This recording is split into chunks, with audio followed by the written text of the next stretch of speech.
I'd like to welcome you to the Library Commission's May 16th meeting at 6:35 p.m. This is a teleconference meeting with Library Commission members, city staff, and members of the public participating remotely to ensure proper social distancing in this state, federal, and local emergency. I'd like to introduce the staff and Library Commission members who are present. Starting with the Library Commissioners, we have Vice Chair Alan Cohn, myself, David Earhart, Commissioner Katie Hadrovic, Commissioner Kristen Leap, and Commissioner Pavneet Singh. Staff present include Sean Reinhart, Director of Library and Community Services, Nick Shedda, Assistant Director of Library Services. We also have some staff joining us for presentations. Library and Community Services Supervisor Sherry Ann Chaw, Librarian Rose Waldman, Child Care Teacher Zach Cantu, and Senior Program Assistant Myra Monhay. Zach's like rotated there. There we go. At this time, we were planning on introducing the new Commissioner, Sarah Zaslow, but we'll wait and see if she comes on for the end. But we would go ahead and congratulate Vice Chair Alan Cohn for his reappointment to the Commission. Appreciate your responding to the call. That was great. I was happy to see it during the council meeting when you got called up and chosen. So thank you for. My tuxedo was in the cleaners. I would have been there. Sorry. Fair enough. Fair enough. Okay. With that, Nick, would you please provide instructions to the Library Commission and members of the public on how the meeting will proceed? Sure. At various times throughout the meeting, the chair will call for public comment on items. If you want to make a public comment at any point during the meeting after the chair calls for it, please use that raise hand function at the bottom of your Zoom screen. If you're dialing in, you can virtually raise your hand by pressing *9 on your phone. Commissioners are asked to keep their cameras on if they can, and their microphones muted until they are recognized by the chair. Back to you, Chair Earhart. Thank you. So we'll move on to agenda item C, public comment. Under public comment, the public may address the Library Commission on any subject not listed on the agenda. Each speaker may address the Library Commission once under public comment for a limit of 3 minutes. Please clearly state your name and address or political jurisdiction in which you live. The Library Commission cannot act on items not listed on the agenda, and therefore, the Library Commission cannot respond to non-agenda issues brought up under public comment other than to provide general information. Staff liaison, do we have any public comment for items not on the agenda? At this time, if you would like to make a comment on an item not listed on the agenda tonight, please use that raise hand function at the bottom of your Zoom screen, or if you were dialing in, press *9 now.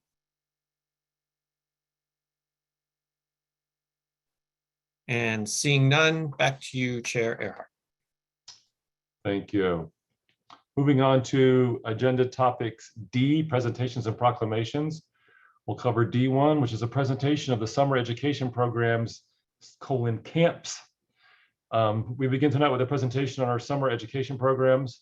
LCS Supervisor Sherry Ann Chaw and Zach Cantu and Myra Monhay from City's Early Learning and Care team will make the presentation on summer camps and answer questions. Hello, everyone. Thank you for having us to talk about our summer camp programs. We're really excited to be here. As you said, my name is Sherry Ann Chaw, and I oversee our Menlo Children's Center and our Bellhaven Youth Center, which runs one of our child care programs, our after-school programs, and our camp programs. And with me, I have Myra Monhay, who's our acting recreation coordinator, and Zach Cantu, who is our acting program assistant right now. We do have a PowerPoint presentation to share with you that Myra will be sharing. If she can have sharing power, that would be great. And we'll start. She should be able to share. Go ahead. If you can't, let me know, Myra. Will do.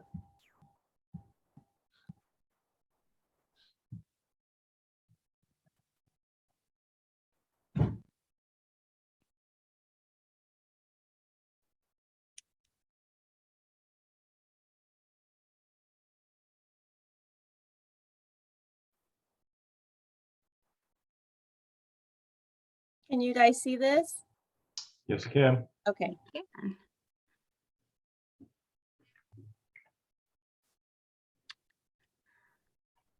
Next slide, Myra. So just a quick overview. We're just gonna give you a quick glimpse, a 3 to 5 minute glimpse of what we do in our summer camp programs, what parents want and need in a summer camp program, and why we provide summer camp programs, which is more than just childcare.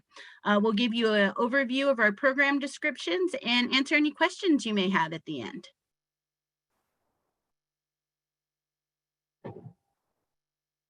Hello, so for this slide, we're going to talk about what do they want in a summer camp. Pretty much what families want in a summer camp that we provide is pretty much that safe and health care and learning environment for them. We also serve throughout their daily activities. We have arts and crafts, STEM activities, and we also are incorporating some summer reading programs that we have with the library with Rose. Also, for our weekly activities, we have swimming, water play, special guests, field trips, and cooking projects. Some of these things in our weekly activities we're bringing back because we've been long and forgotten since we've had this pandemic. Next slide, please, Myra. And then with all this behind the field of everything with our summer camp, this is what pretty much the summer camp needs. This is what we provide that the children, we feel as though they need, which is that youth development. We pretty much incorporate that into our summer programs, and this pretty much provides the opportunity to learn through social, emotional skills, physical, cognitive, and kind of going through challenges through that adolescence time to becoming a young childhood to kind of transitioning over to that adulthood. Next slide.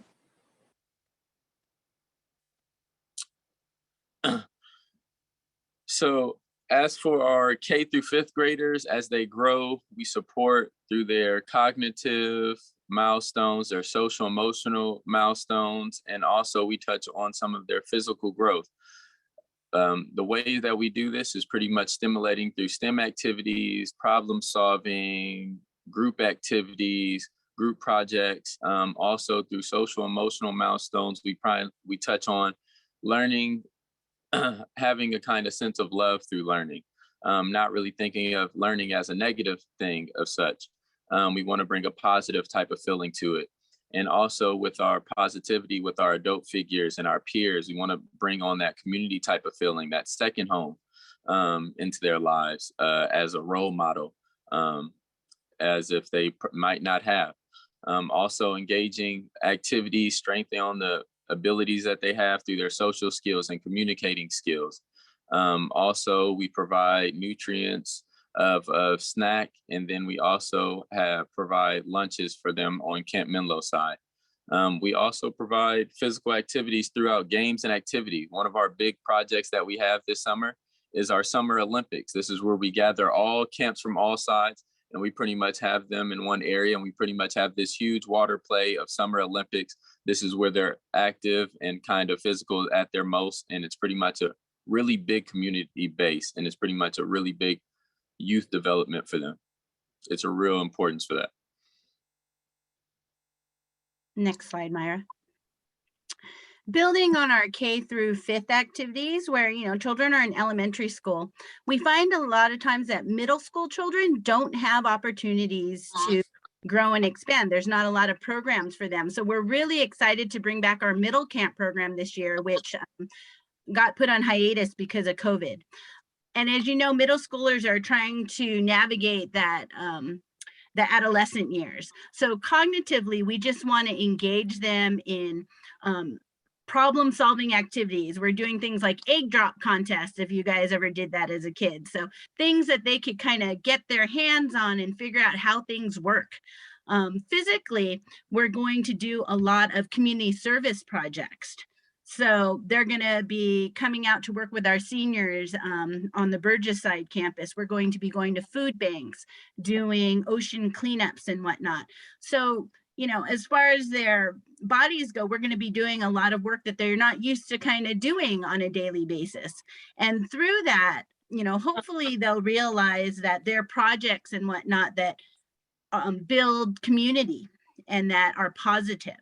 And hopefully also providing this program will kind of keep the middle schoolers engaged, and so they're not sitting at home on their iPads and their telephones and everything like that. Socially, emotionally, our program is going to be kind of small, 6 to 12 children, and our rec leaders are going to serve as mentors to them. And through this small group, build positive peer relationships.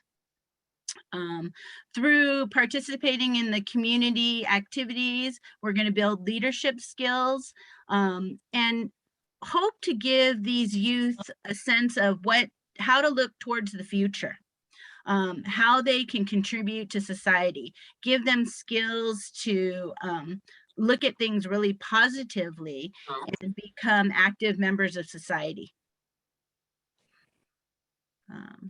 Myra, thank you. The City of Menlo Park offers 4 summer programs, starting with Camp Menlo and Menlo Mania. Both programs serve children entering kindergarten through 5th grade. Our hours of operation are from 8 a.m. to 5:30 p.m. Both campuses are located in Menlo Park. Camp Menlo is located at our Bellhaven Youth Center, as Menlo Mania is located at our Menlo Children's Center. Both programs combine activities throughout the summer, as well as we help build community with between both neighborhoods. Next, we have our Beechwood Elementary Summer Camp, which is serving children from Beechwood Elementary after their dismissal time. This camp will be located at our Camp Menlo campus. Our hours of operation will be from 3 p.m. to 5:30 p.m.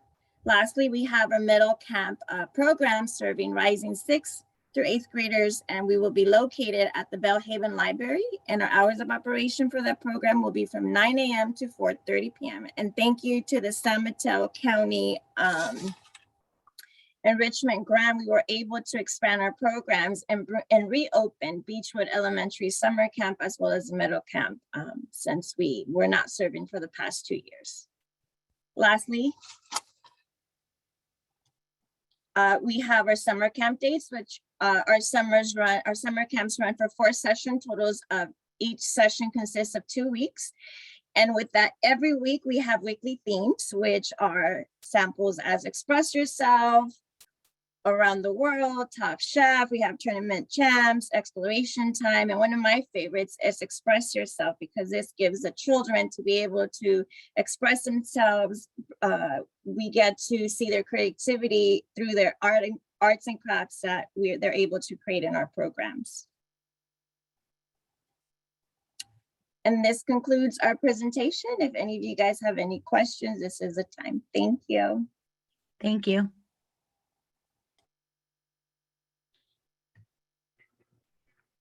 Okay, so first we'll start off with public comment. Thank you for that presentation. I really appreciate it. Nick, do we have any public comment on this item? Thank you, Chair Earhart. If anyone would like to make a comment on item D1, the presentation on summer education programs, please use that raise hand function at the bottom of your Zoom screen, or if you're dialing in, press *9 now.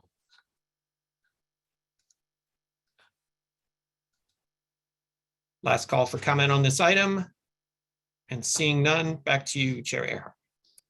Okay, this time I'll open up the meeting for discussion, questions, clarification from members of the commission. I'll kick it off. Thank you so much for the presentation. It is very interesting offering from the city. Yeah, a couple questions. Obviously the Beechwood camp, that one is specifically the source of participants is from Beechwood Elementary. For the other ones, what's the application process, or what's the target attendees for that? So thank you for the question. So right now, because we're ramping back up from COVID, our target is 28 at each camp and then 12 at the middle camp. And right now we're reaching capacity. And we are also still hiring rec leaders right now. So as we bring on board more rec leaders, we can open up that camp to more people because we do have a wait list. And our goal is to serve everybody on that wait list.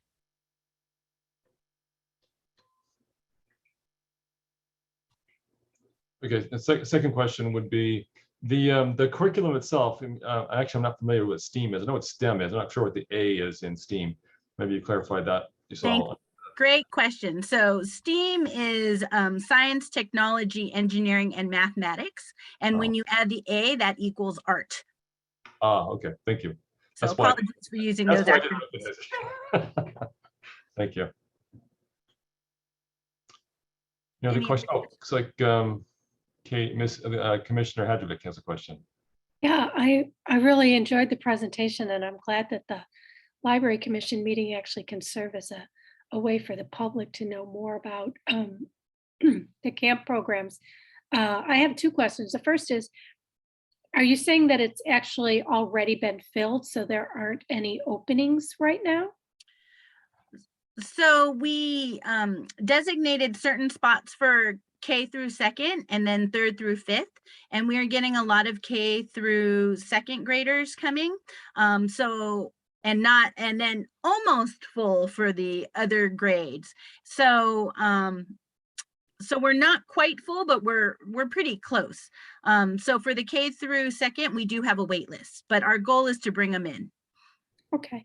And secondly, I'm just curious, how are the library's resources actually being utilized with the camp, since you're here talking at the Library Commission meeting? So maybe you're getting to that, but yeah. I'm interested to know how the library serves a role in the great summer programming. That's a great question, and thank you for asking. We are partnering with the library for our summer reading program, and next on the docket is Rose, who will be talking a lot more about that.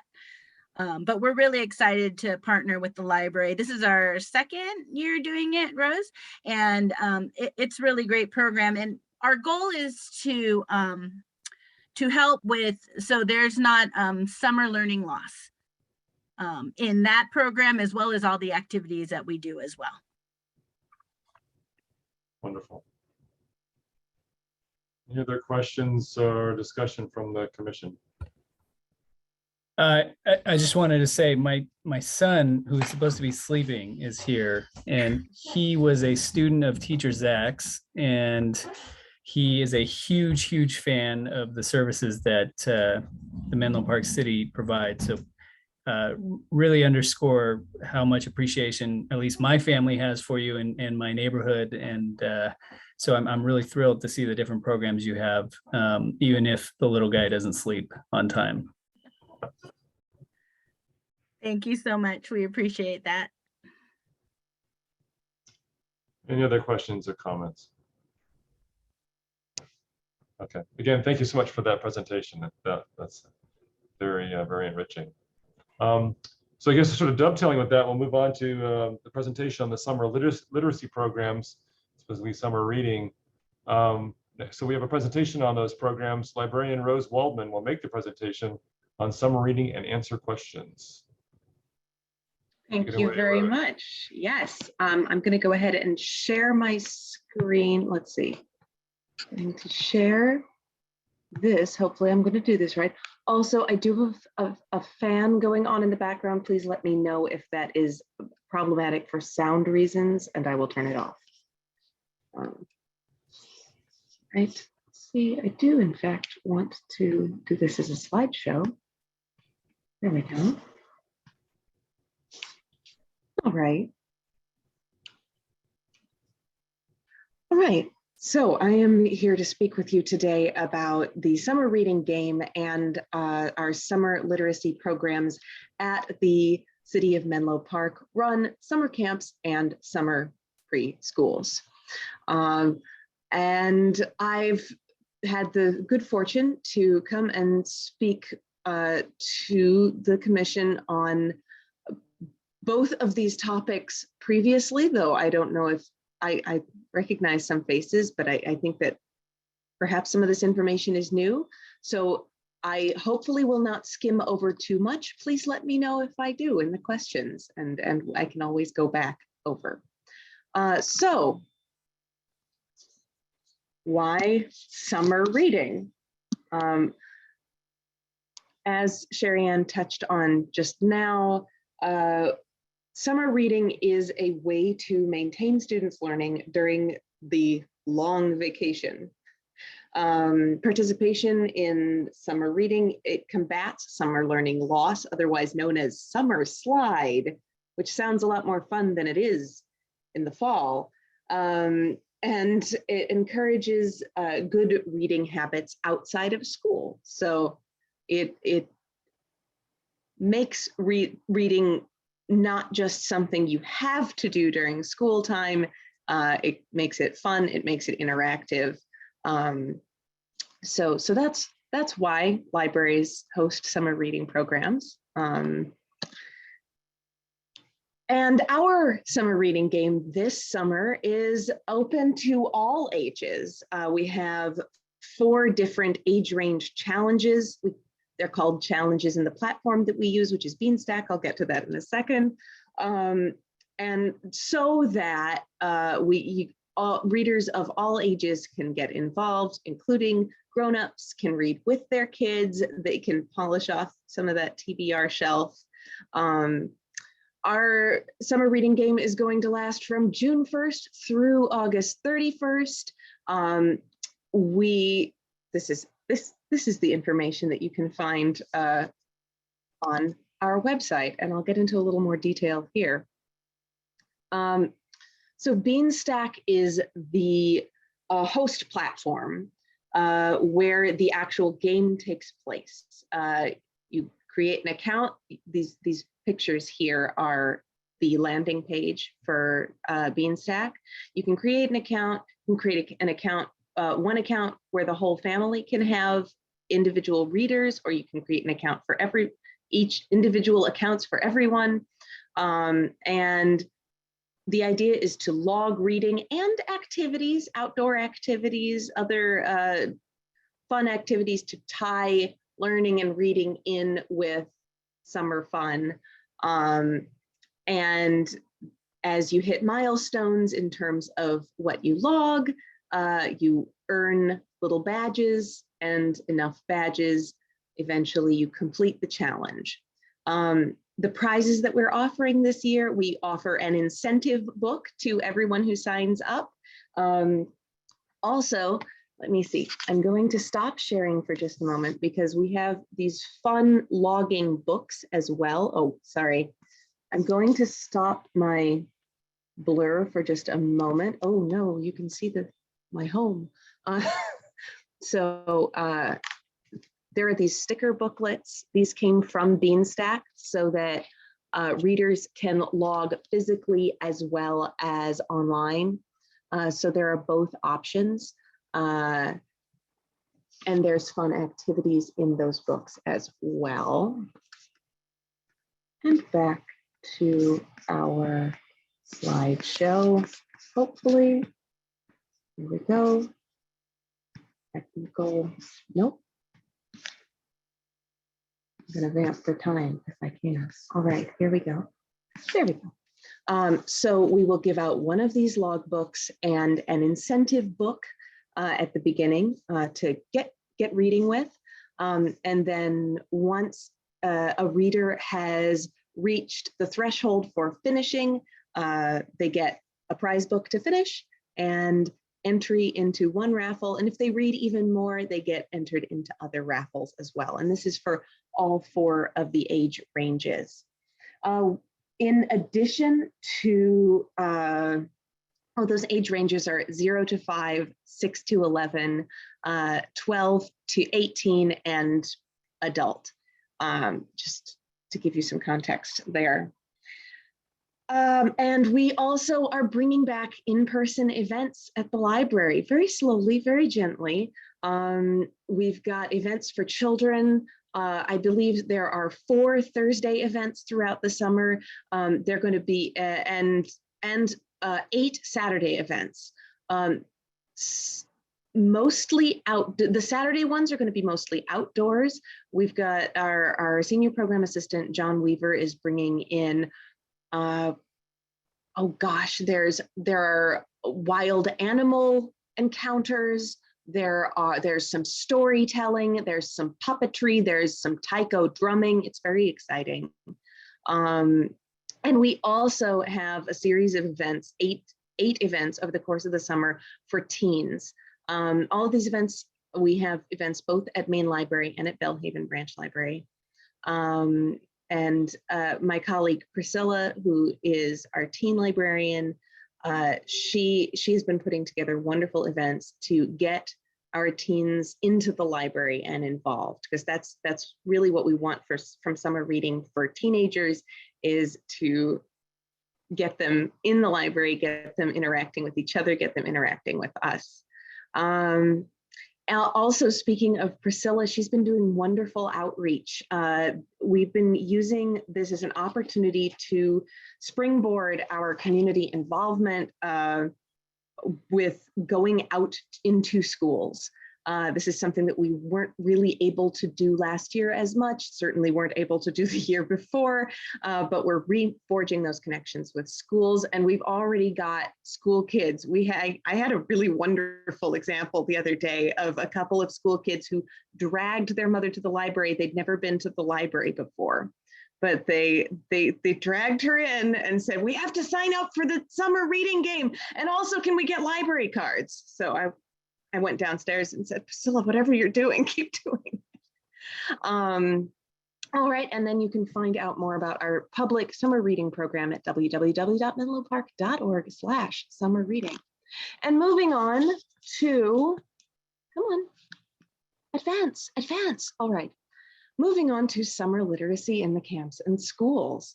So this should look familiar from the last presentation.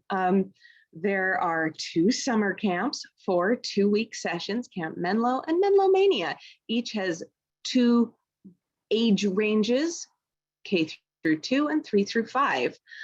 There are also summer sessions at the children's centers. So at Menlo Children's Center, there are 3 classrooms, littles, middles, and bigs. I feel very self-conscious saying this in front of Sherry Ann because and at Bellhaven Child Development Center, there are 4 classrooms, not divided by age, but they're preschoolers, so 3 to 5 mostly. We are going to provide summer literacy services to all of these wonderful places. Last year, we provided, this was our first year of providing summer literacy services. And I was fortunate enough to come and speak a little bit about this, I believe in September, in the fall.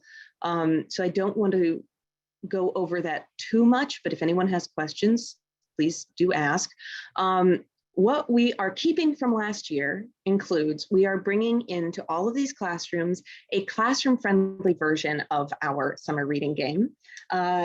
When I say classroom-friendly, I mean we do not expect the classroom teachers to sign the kids up all for the online Beanstack platform. If the kids want to take a piece of paper home to their grown-ups, they can do that separately, but in class, we're going to hand out these booklets to the campers, so the kindergarten through 5th graders, and we've got a slightly, because this is quite a chunky booklet, we've got a slightly simplified version that we've created, a little paper log with a sort of Candyland style logging check sheet for the preschools. We are bringing our story times, our early literacy story times, to all of these groups, well, to the preschoolers once a week, and to the kindergarten and 2nd graders. We'll be visiting at the camps. The kindergarten and 2nd graders will be visiting twice a week. In terms, because the preschools run all summer, we'll be starting the summer reading game at the beginning of the summer and finishing at the end of the summer. Because the camps run in 2-week sessions, we'll be doing mini summer reading games, one for each 2-week session, so that a kid who signs up only for one session still gets the experience of the game. We're bringing an incentive book, just like with the public program. We're bringing an incentive book to get them started. And at the end of the 2 weeks for the camps, or at the end of the summer for the preschools, we'll bring a finishing good job with all the reading book and a little toy prize. And what we are adding for 2022 that were not able to offer last summer, due both to the fact that it was the first time we were creating this program and also due to staffing shortages, we're able to offer, also due to COVID, we're able to open up the libraries this year and have the groups come and visit us. So each camp group will visit the library once. Each classroom for the preschools will be visiting the library. And so we can teach them a little bit about how the library works, what it does. We've got fun activities and a story time for when they come and visit us as well. And they will be visiting both library branches. And we're also able to offer, we spoke with our colleagues over in the Child Development Services, and we asked what we could offer better and more of. And I fully attribute this to Zach, who said, well, it doesn't look like there's really anything for the 3rd through 5th graders, because we're offering these story times. That was filling a need last year for the kindergarten through 2nd graders who maybe aren't reading fluently on their own yet. And Zach said, well, we've got some reluctant readers in the 3rd through 5th grade, and then also just some kids who like reading but who would like to be more engaged in the classroom, in the camp room. And so we are working on putting together fun literacy activities for the 3rd through 5th graders. So we'll be offering those once a camp session, twice a camp session, once a week. All right, and I believe that I've come to the end of the formal presentation, and I thank you very much. And does anyone have any questions? Thank you for that. We'll do public comment first, and then come back to commission questions or clarification. So, Nick, do we have any public comment on this item? This time, if anyone would like to make a comment on item D2, the presentation on summer literacy programs, use that raise hand function on your Zoom screen now. And seeing none, back to you, Chair Earhart. Thank you. I'd like to open it up now for Library Commission questions and discussion. I'll just kick it off by saying thanks so much for sharing that. Your enthusiasm and excitement about it is contagious. Definitely, it comes through. So thank you for that. Thank you. Questions or comments from the commission? Yes, Commissioner Hadrovic. I just wondered, are those materials that you're handing out available in English and Spanish, or just English? Yes, mostly English, because that is mostly what we have been asked for, and that is the majority language, but we do have some Spanish materials, yes. Oh, good, wonderful, thanks.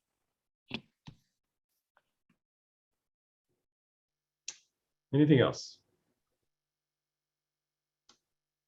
Through the chair, I just want to express my gratitude and thanks for Sherry Ann and Myra and Zach and Rose. They do amazing work every single day in our childcare centers in the library, and to see them working together to help really support kids throughout the summer with literacy and fun and learning and socialization.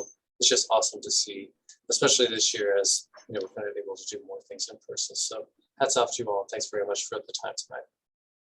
Thank you.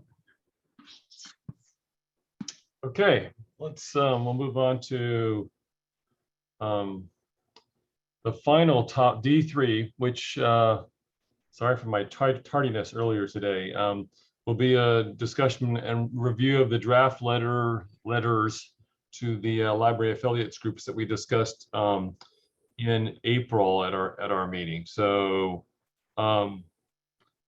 Nick, are you going to share? It's kind of hard to read on the screen, so I apologize for the density of the words, but we do have four drafts. I'll let Nick take over here then. Yeah, sorry, thank you. Can you all hear me? Thank you, Chair Earhart. Just a real quick background, just so we're all sort of up to speed. So there are groups that support the library and its efforts. The Friends and the Foundation are 501c3s that provide direct support. Literacy Partners Menlo Park, which was formerly Project Read Literacy Partners, is a 501c3 and provides direct support on occasion. We also have the Historical Association, which kind of shares mission with the library and physical space in the library. And we, meaning the Library Commission, has periodically offered presentation opportunities to those groups. Just to remind you all that we do have informational liaisons from the commission who are assigned to the affiliate groups to attend group meetings and to report back to the full commission. The current appointments are listed there, and perhaps we'll want to bring that up at a future meeting when we have our new commissioner in attendance to reassign those liaison groups. So the idea about the draft letter and the discussion by the working subcommittee was to thank the affiliate groups for their work, give them another opportunity to information share outside of the affiliate, informational affiliate liaison channel, and give them a chance to address the public directly, because the commission meetings are recorded, and those presentations could be recorded and then referenced to the public. And it's also a chance to check in and see how they're doing, what any challenges they might have been experiencing, how they overcame those challenges, or if there's any messages that they would like the commission to bring to the community. And with that, I will, can you all see that? Is that big enough? Yeah, I can read. Yeah. Okay. So this is the draft letter for the Friends of the Library. And then I'll stop my presentation there and turn it over to Chair Earhart to continue the discussion. Yes, thank you for that, Nick. Yeah, so we had the working group had a meeting 2 weeks ago or so, and identified sort of that structure that Nick ran through as far as what we kind of wanted to maybe include in the letter, and then specifically kind of crafted towards the 4 affiliates with a section that was really sort of tied to some of their accomplishments or some of the highlights from our engagement with them. So there are 4 of these.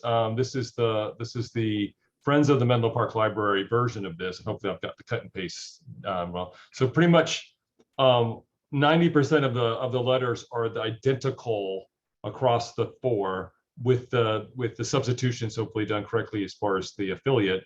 And then the second paragraph is unique to each letter, capturing some of the key points that we had brought out during the working group meeting. So just to walk you through it, I end up with a slightly different structure than what Nick had in the slide, but basically it was sort of an introduction to why we're reaching out to them in the first paragraph. The second paragraph, like I said, is a sort of a recap of some key activities that they would recognize as being overlapping with the library and the commission.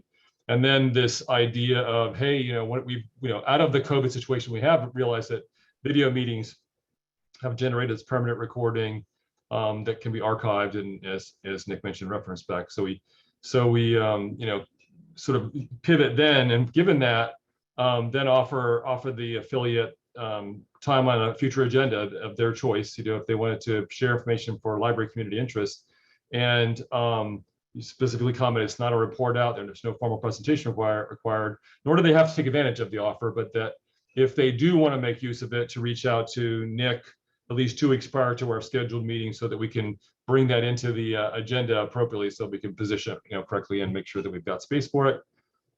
Did cut the second to last paragraph, commented that we're choosing a new chair and vice chair this week, and talked about a new commission member, and that we'll be refreshing the assignments for the commission members to the library affiliate. Blah blah blah. So I'm gonna read the whole thing. Basically, calling for them, reminding them what the liaison role is about, and then offering that if there's some interest from the affiliate side, perhaps to have the new chair or vice chair attend their meeting, if they aren't the liaison, just to sort of, again, try to reinforce and increase the engagement between the commission and the affiliate groups, which are so, do contribute so much to the organization.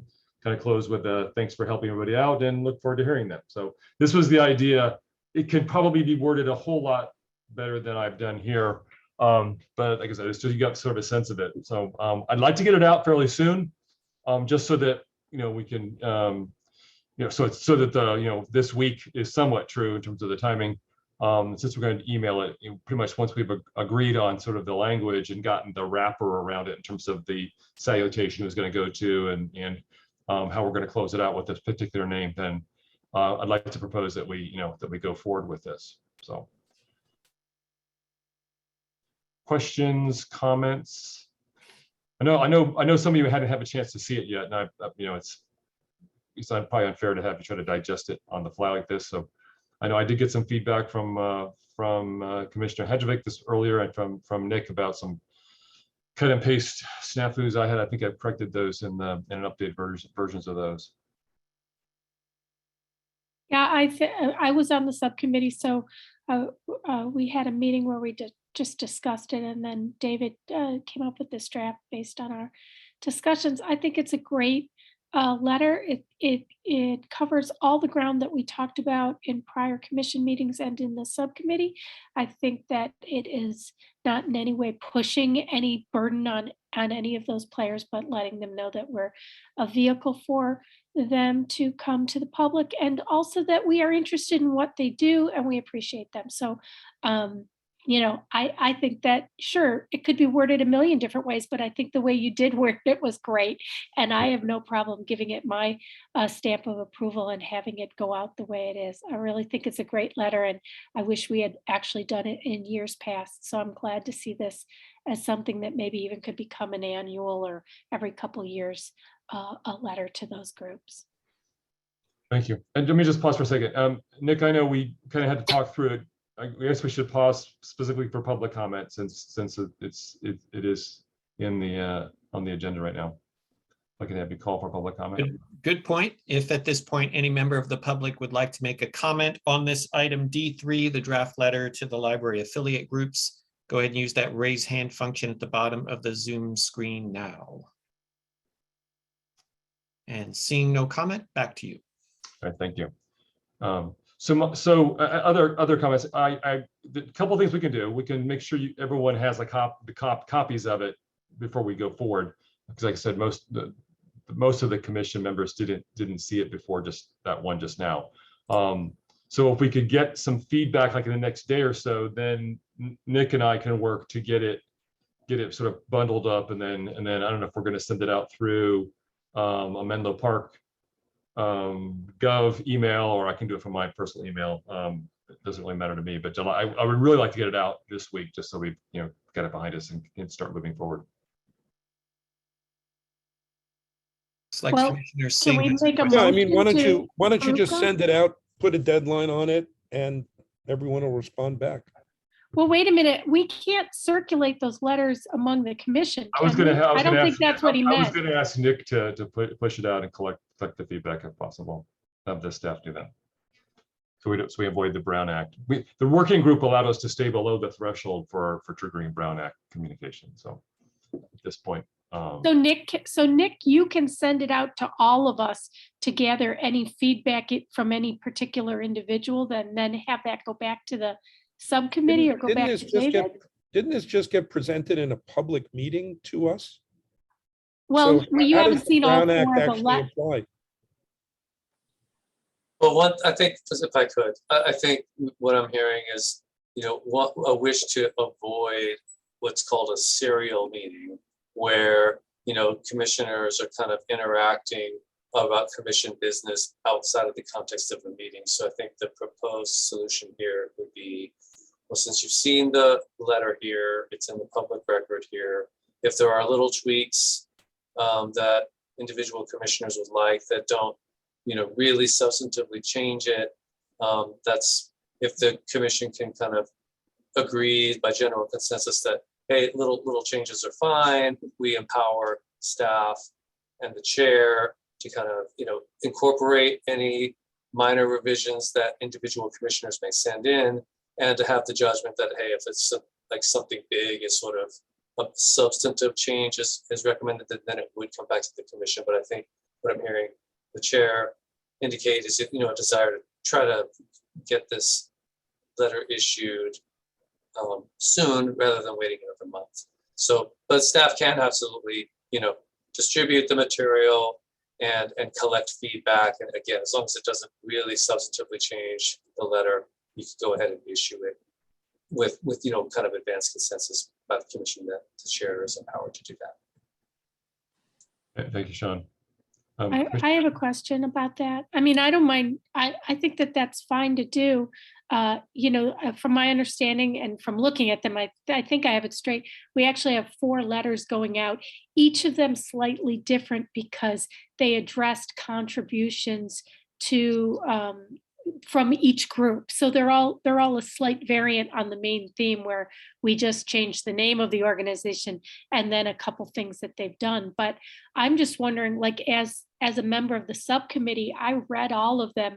I thought they were accurate and great. So I'm wondering if the commission feels like if the subcommittee approves it and we've brought it to you and say we're ready to go, can we do a vote on just sending them out the way they are now?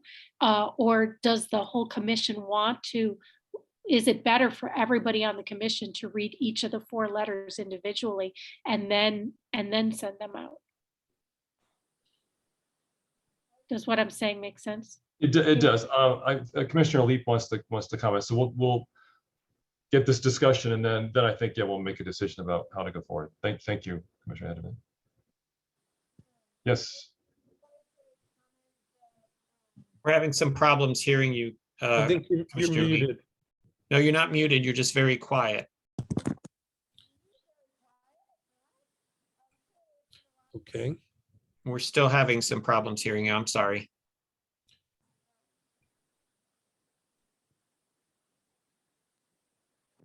One audio problem I've experienced is if a Bluetooth device is paired and it's in the other room. Back. There we go. There. Sure. Sorry, me quiet? What? Clearly, it's been a while since we've had an in-person meeting. So I think that we can have confidence in our co-commissioners' writing abilities, and wanted to point out that in the past, when we sent communication to other affiliate organizations, we just emailed it directly from our email addresses, and maybe that was part of the problem. But it seems to me that and maybe it feels better if it comes through official channels, but I thought that it was sort of nice and to have it be a little bit less formal. But I am the informal type, clearly. The end. Thank you. All right, so actually, I think we could probably entertain is there a motion in terms of taking action here, or? I don't think you have to make this is in a presentation part of the agenda, so you don't get to vote on it, but you can make decisions by acclamation. And then I would say it's sort of like the way we do with the agenda calendar, adding things to the agenda calendar.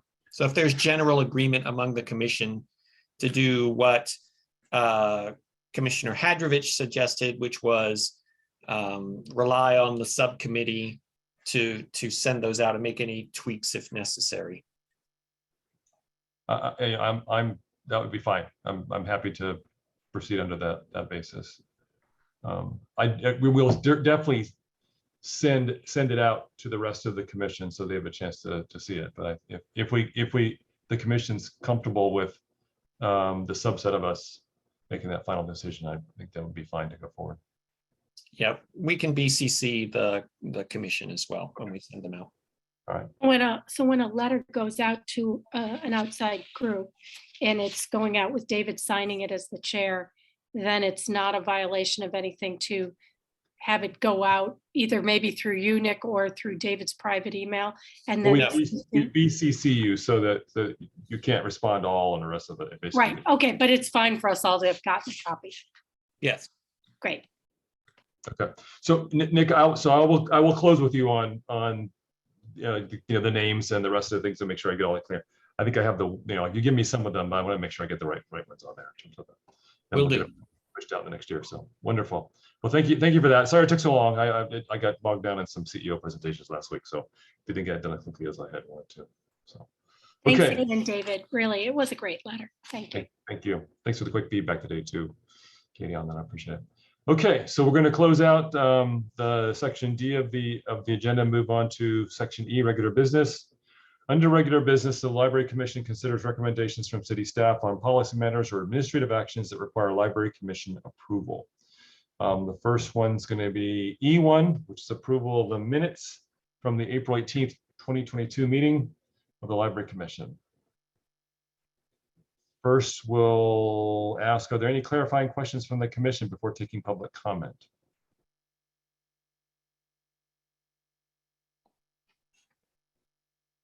Okay, seeing none. Nick, would you please call for any public comment at this time? At this point, if anyone would like to make a public comment on item E1, approval of the minutes from the April 18th, 2022 Library Commission meeting, please use that raised hand function at the bottom of your Zoom screen now. And seeing none, back over to you. Thank you. Let's open up the topic for Library Commission discussion, if there is any.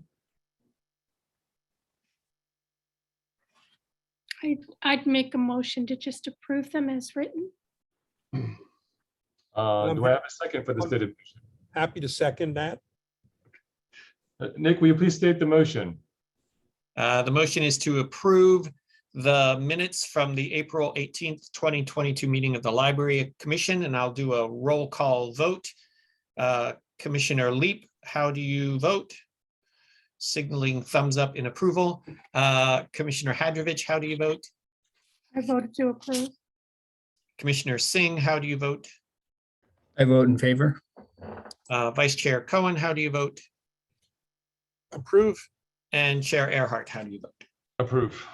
The motion passes unanimously. Thank you. Thank you. Moving on to section E2, the selection of commission chair and vice chair for the next year. The commission selects the chair and vice chair each year in May. As noted in the staff report, we'll open the floor to nominations for the positions of chair and vice chair. Any commissioner may be nominated for either position. Nominations do not require a second. Commissioners who are nominated may accept or decline the nomination. Commissioners will cast votes for each position. Votes may only be cast for commissioners who were nominated. Staff will tally the votes. The commissioners who receive a majority of the votes will be selected for each position. Are there any clarifying questions from the commission before taking public comment?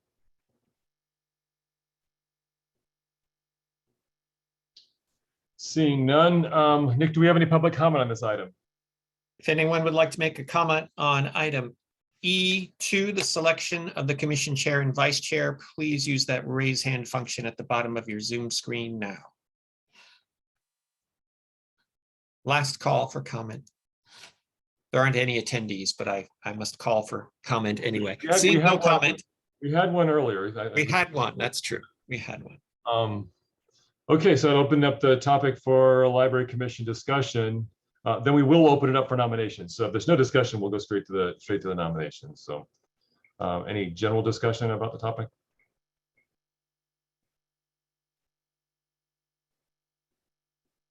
Okay. With that, we'll go to opening the nominations for the chair.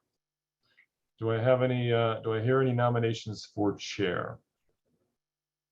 I'd be happy to nominate my fellow commissioner, Alan Cohen, to be the chair if he was interested in that position.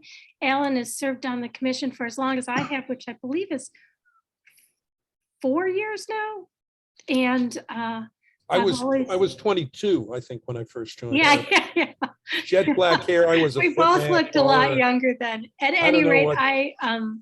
respect Alan and I think he would make a great chair. So Oh, yeah. I recommend him for that position. Do I have to agree or disagree to this? Is that You the you have to process? accept the nomination. Yeah, I'm happy to do it. Sure. Wonderful. Are there any other nominations for chair? There you go. I'm going to win by default. If elected, I will not serve. Shh. Don't put that in the minutes. No It's one in the else tweet. is. No one else is. You know, I ran a vigorous campaign. I got buttons. I got streamers. Okay. All right. Enough of that. Don't speak. I believe there are no further nominations. Any more nominations on the table? All right. So Nick, can we call for a vote for the position of chair? For the selection of chair, for Alan Cohen for the selection of chair, Commissioner Singh, how do you vote? I vote in favor. Chair Earhart, how do you vote? I vote in favor. Yes. Commissioner Hadrovich, how do you vote? I vote in favor. And Commissioner Leap, how do you vote? We can't hear you, Commissioner Leap. Sorry.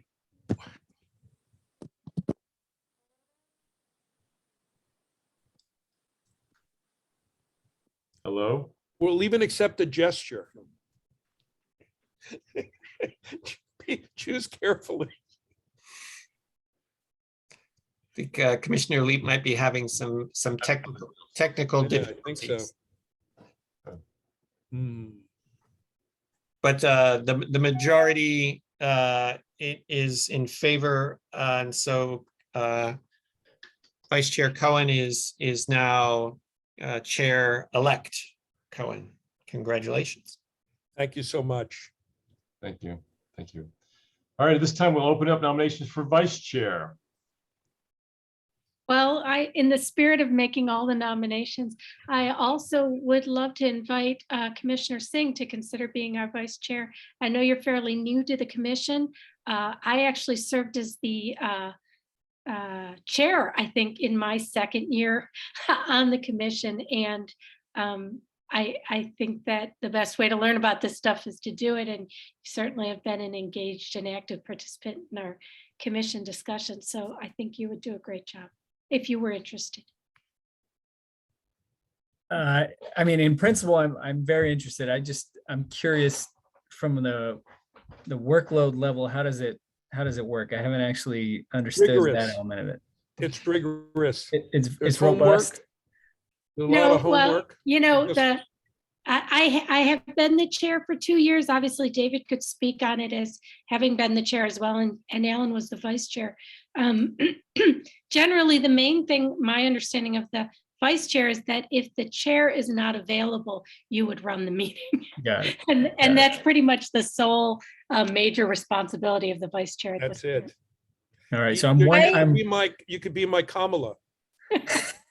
I'm one heartbeat away from the presidency here, huh? That's it. That's it. It's heavy as the head that wears the crown. Heavy is the head that wears the crown. Okay, so in that with that helpful context, I'm delighted to accept your nomination to serve as Chair Cohen's deputy in this endeavor. That's right. Are I there would any- also, can you hear me? Yes. You We can okay. hear you now, yes. You couldn't hear you before. I would also encourage you that being chair can be as much work or like as not that much work as you want it to be. I feel I had the job and I feel like it was super manageable, even given outside constraints. But I've also gotten the impression from watching other people do the job that there are ways to take more responsibility and ways to do it also well with, taking on, slightly less responsibility. And the Library Commission continues to function. So just a thought as you move forward in your Library Commission career. Okay, thank you for that. Any further nominations for vice chair? Hearing none. Nick, would you please call for the vote for the position of vice All chair? right. The vote is for the selection of Commissioner Singh for vice chair. Commissioner Hadrovic, how do you vote? In favor. Chair-elect Cohen, how do you vote? I vote in favor of Emperor Singh. Chair Earhart, how do you vote?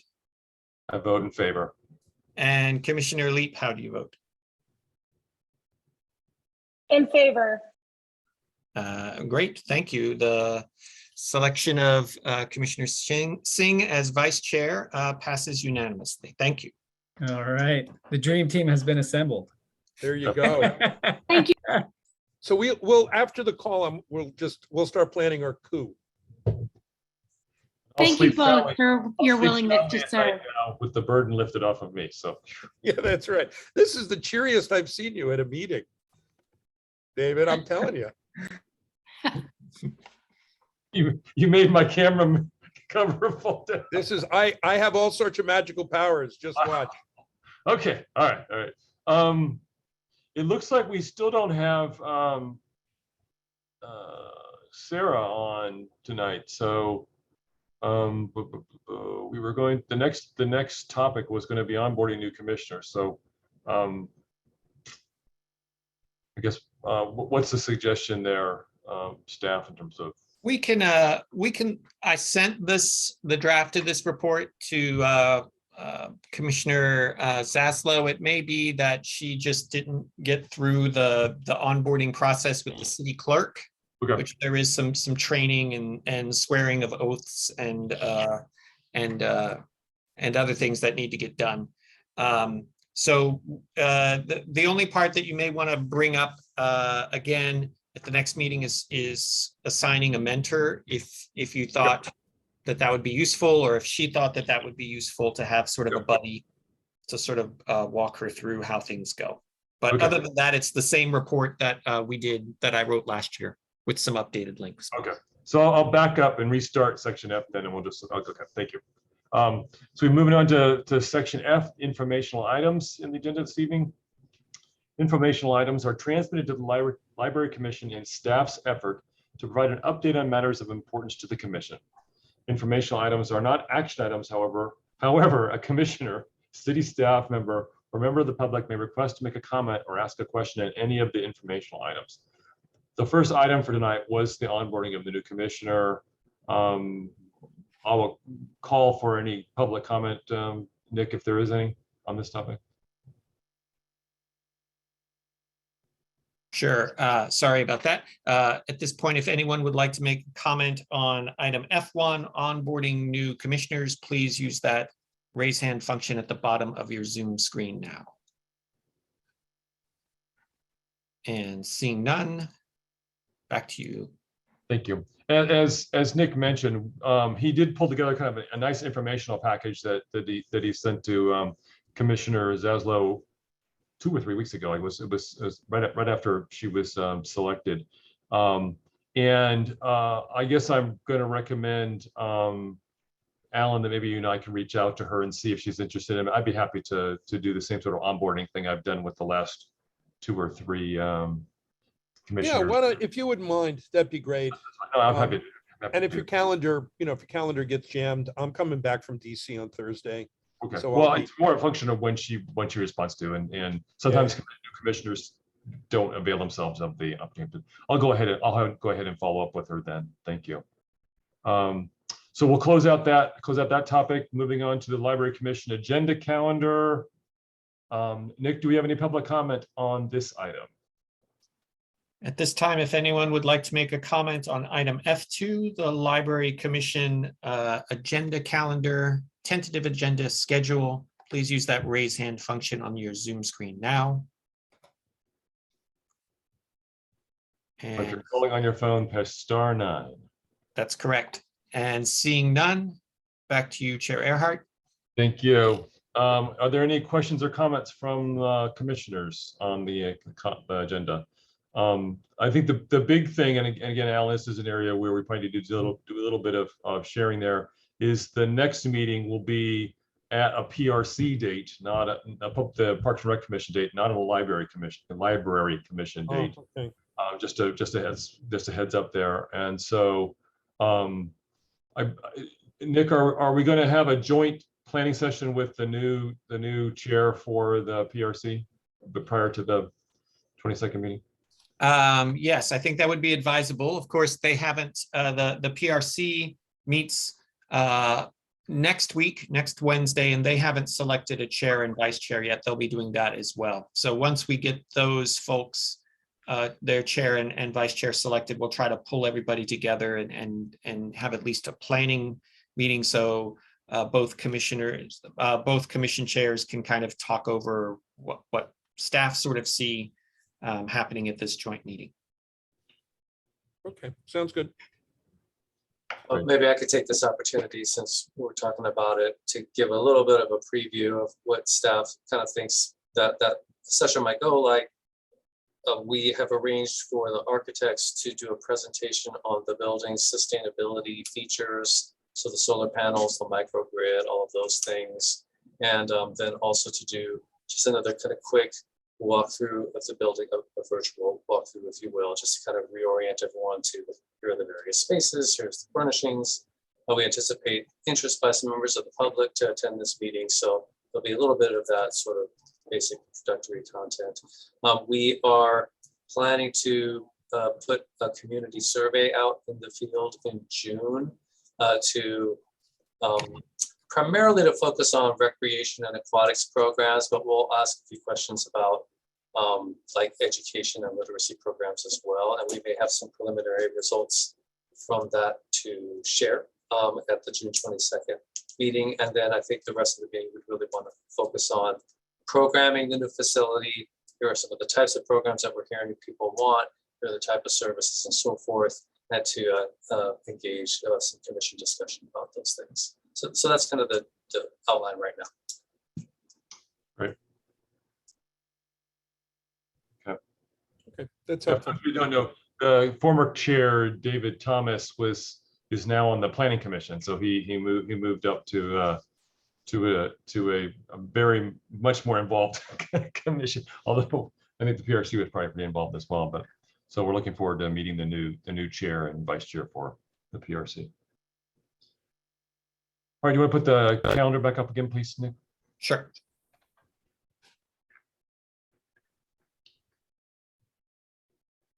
And then we had talked about an abbreviated meeting in July, followed by some sort of that was going to be the sort of social event for the summer. I think was the plan there.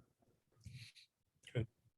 And Yeah, then, I think for the July meeting, since that often, though I'm not sure if that will be the case this year, that often is when people are taking summer vacations. It's we thought something a little lighter would be good. And it's also you guys deserve a little recognition for the work you do. So we're always happy to get together and share some food, which is a nice way to thank you for all the work you do.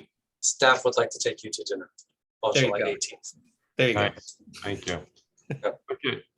Any other comments about the agenda? I think we've got the next 2 months pretty well. Well, July kind of light, but we have something on the agenda for that. So I'll leave it to Chair-elect Cohen to take on the mantle of As he graciously punts. calendar management. I got my mitt in the car. Wait, let me go get it. Way to go. Okay. I got something I can throw at you. That's all yours. Okay. With that, we'll close out the topic F2 and move on to F3, department updates. Nick, do we have any public comment on this item? anyone would like to make a public comment on item F3, department updates, please use that raise hand button at the bottom of your Zoom screen, or if you're dialing in, press *9 now. Seeing none, back to you, Chair Earhart. Are there any verbal updates from staff? I've got a couple. Sorry, Sean, I'll just jump in and do mine quick. We are bringing the conversation club back to in person at the library next week on the 24th. And in-person one-on-one tutoring is going to resume. Literacy tutoring is going to resume at the library starting next week as well. We're getting back to the point where we can start to try to rebuild some of those in-person things. New variant surge notwithstanding, or saying if it doesn't get worse, because then we could push things out. But right now we're on track to bring back the in-person English language conversation club, and then also one-on-one tutoring.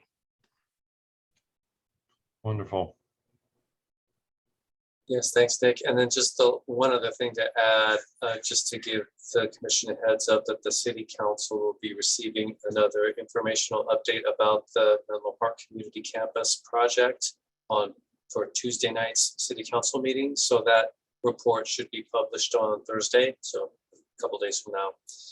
It will include a report from the subcommittee of the city council for the MPCC project. So that's Mayor Nash and Councilmember Taylor.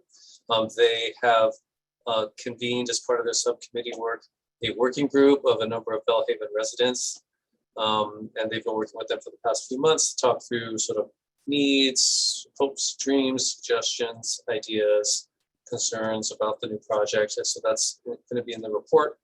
The informational report also will have an updated version of the operation plan milestones document, sort of all the little steps that are necessary that we're taking to prepare for opening the new building and operating it. So that's been refined quite a bit and has a much better visualization of the timelines. So I'd encourage you to kind of look for that in the report.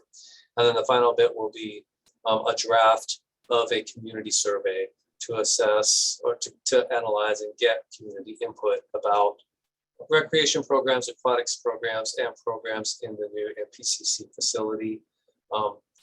Trying to keep it as a summary kind of survey, so it's not too unwieldy, but certainly want to get some feedback from the community about which programs and services are important to them, and to give folks an opportunity just to like free text and kind of share their thoughts and ideas. So when that report comes out, I think we'll go ahead and forward it to the commissioners, and I encourage you to have a look at it. And we certainly will return to it at the June meeting as well. So that's my report. All right. Any additional commissioner questions or discussions about the two reports? I had a quick question just for Nick related to your topics.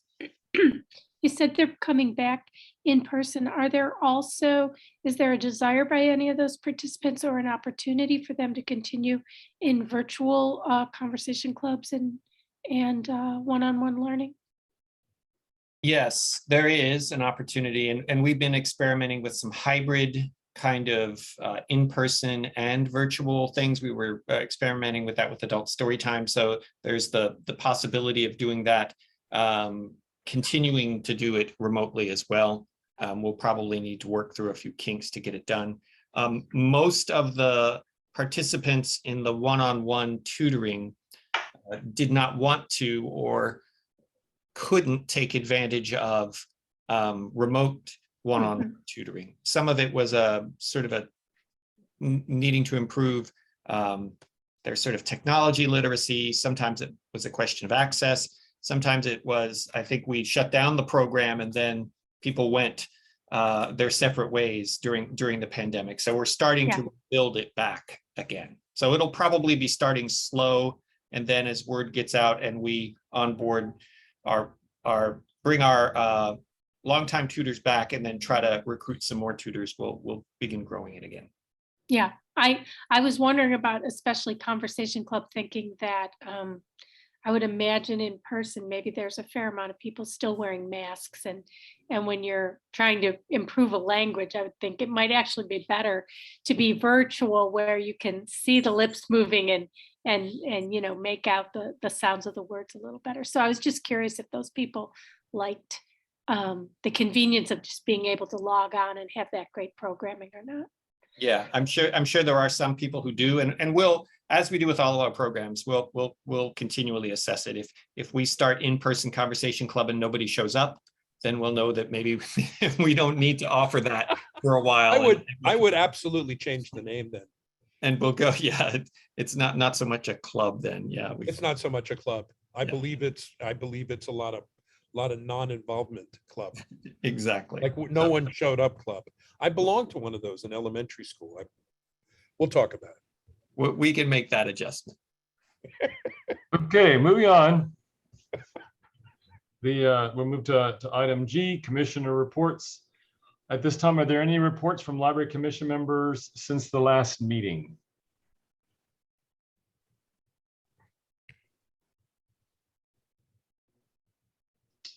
Okay, appreciate that. And then finally, I'm gonna prepare to adjourn my final meeting as the chair in this round. It's been a pleasure. Thank you for your support. I have appreciated the feedback and the engagement, and look forward to supporting Alan and Pavneet going forward. So with that, I would adjourn our May 16th, 2022 Library Commission meeting, and the meeting's adjourned at 7:51 p.m. Have a good evening. Thanks, Bye, David. Thanks, everybody. everybody. Thank Thanks you, very much. David. You did a great Thanks, job. David. My pleasure. Thank you. Nicely done.